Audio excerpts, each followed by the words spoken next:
আসসালামু আলাইকুম। আশা করি সবাই ভালো আছেন।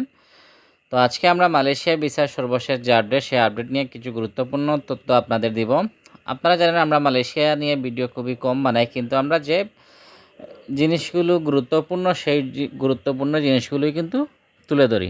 তো আমাদের ভিডিওটি সম্পূর্ণ দেখবেন, আশা করি আপনাদের উপকারে আসবে। আপনারা ইতিমধ্যে জানেন যে কিছুদিন আগে বাংলাদেশের প্রধানমন্ত্রী জনাব তারেক রহমান তিনি কিন্তু মালয়েশিয়া সফরে গিয়েছিলেন। মালয়েশিয়া সফরে যাওয়ার পরে তিনি মালয়েশিয়ার সরকার প্রধানের সাথে এবং মালয়েশিয়ার পররাষ্ট্রমন্ত্রীর সাথে কিছু আলাদা আলাদা বৈঠক অনুষ্ঠিত হয়। এবং মালয়েশিয়া যাওয়ার কিন্তু মূল কারণ ছিল শ্রমবাজার চালু করা, সাথে বাংলাদেশে যাতে মালয়েশিয়া ব্যবসায়ীরা বিনিয়োগ করতে পারে সেই হিসাবে কিন্তু কিছু বৈঠক অনুষ্ঠিত হয় মালয়েশিয়া সরকারের সাথে, সাথে পররাষ্ট্রমন্ত্রীর সাথেও। কিন্তু এর প্রেক্ষিতে কিন্তু অনেকগুলো গুরুত্বপূর্ণ স্বাক্ষর চুক্তি অনুষ্ঠিত হয় মালয়েশিয়ার সাথে বাংলাদেশ সরকারের।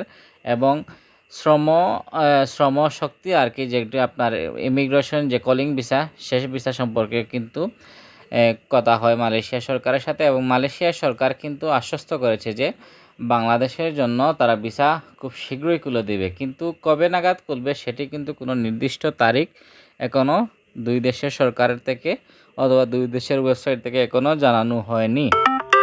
মালয়েশিয়া সরকারের কিছু দিক নির্দেশনা ছিল, যেমন তারা আপনার এজেন্সিগুলোকে, তারা নির্দিষ্ট এজেন্সিকে ভিসা দিবে এবং এই নির্দিষ্ট এজেন্সির মাধ্যমে কিন্তু মালয়েশিয়া বাংলাদেশ থেকে শ্রমিক নিবে।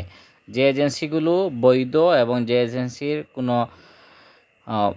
খারাপ ব্যাকগ্রাউন্ড নেই, তারা সুপরিচিত এবং ভালোভাবে কাজ করে, তাদেরকেই কিন্তু মালয়েশিয়া সরকার ভিসা দিবে এবং তাদের মাধ্যমে কিন্তু মালয়েশিয়া সরকার তাদের দেশে লোক নিয়োগ করবে। এখন কথা হলো, আপনারা ইউটিউবে দেখবেন অনেকেই 3 জুলাই এবং 14 জুলাই নিয়ে খুবই পড়ে আছে যে 3 জুলাই আপনার মেডিকেল হবে, মেডিকেল চালু হচ্ছে মালয়েশিয়ার, 14 জুলাই চালু হচ্ছে মালয়েশিয়া মেডিকেল। এটি কিন্তু আসলে ভুল। মালয়েশিয়ার মেডিকেল কবে নাগাদ চালু হবে দুই দেশ থেকে এখনও কোনো সিদ্ধান্ত আসে নাই। যারা এগুলো করছে তারা আসলে ভিউ পাওয়ার আশায় এই চিন্তাভাবনাগুলো দিচ্ছে এবং আপনাদেরকে একটু বিভ্রান্ত করার চেষ্টা করছে।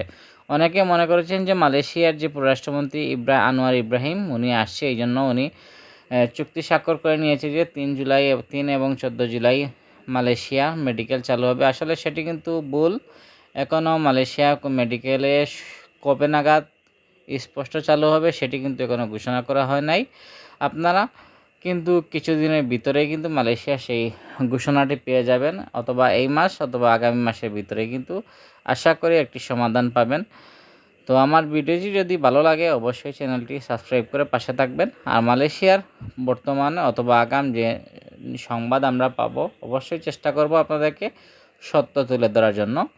আমাদের চ্যানেলটি লাইক সাবস্ক্রাইব করে পাশে থাকবেন। ধন্যবাদ।